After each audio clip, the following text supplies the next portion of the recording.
Assalamualaikum warahmatullahi wabarakatuh. Hello guys, perkenalkan nama saya Sari Wahyuni dari jurusan Agribisnis Fakultas Pertanian Perikanan dan Biologi Universitas Bangka Belitung.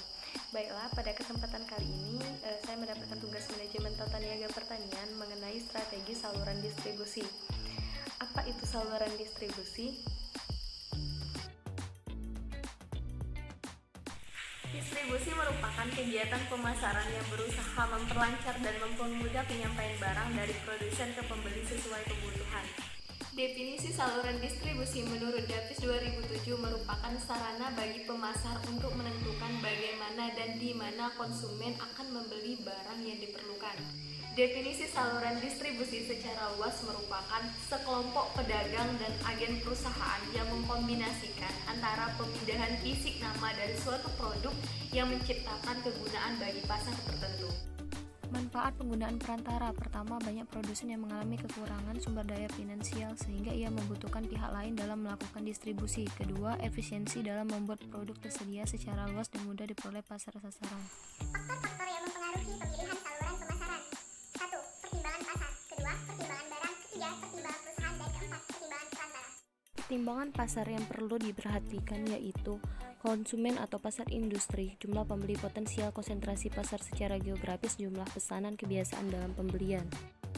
Pertimbangan barang yang perlu diperhatikan yaitu nilai unit, besar dan berat barang, mudah rusaknya barang, sifat teknis, barang standar dan pesanan, dan luasnya produk lain.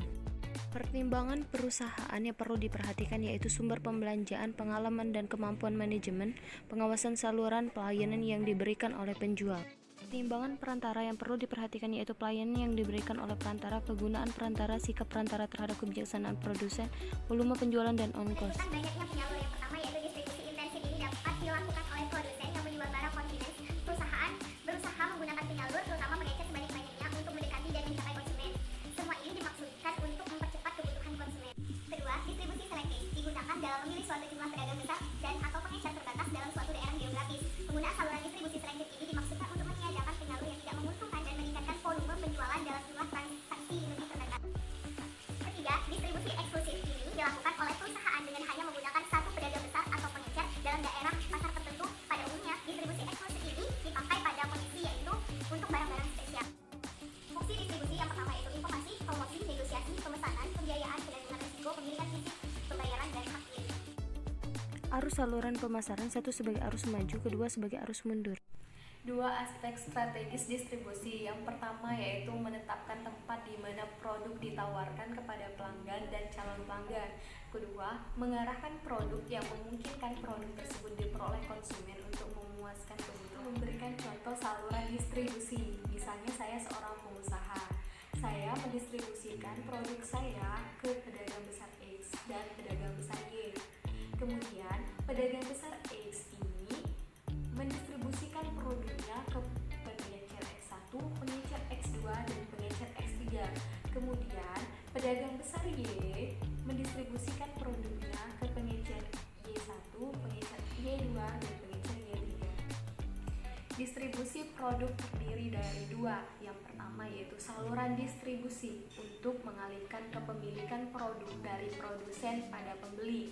Kedua, distribusi fisik, kegiatan memindahkan barang secara fisik dari suatu tempat ke tempat yang lain. Strategi satu yaitu direct saving. Direct saving adalah pelayanan point to the point dengan menghilangkan fasilitas antara misalnya gudang dan distribution center. Kedua, strategi warehousing. Warehousing adalah produk disimpan terlebih dahulu di gudang atau di distribution center sebelum dikirim ke toko.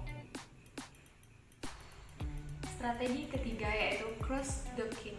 Cross-docking ialah proses memindahkan produk dari dermaga atau tempat penerimaan ke dermaga atau tempat pengiriman tanpa penyimpanan sementara.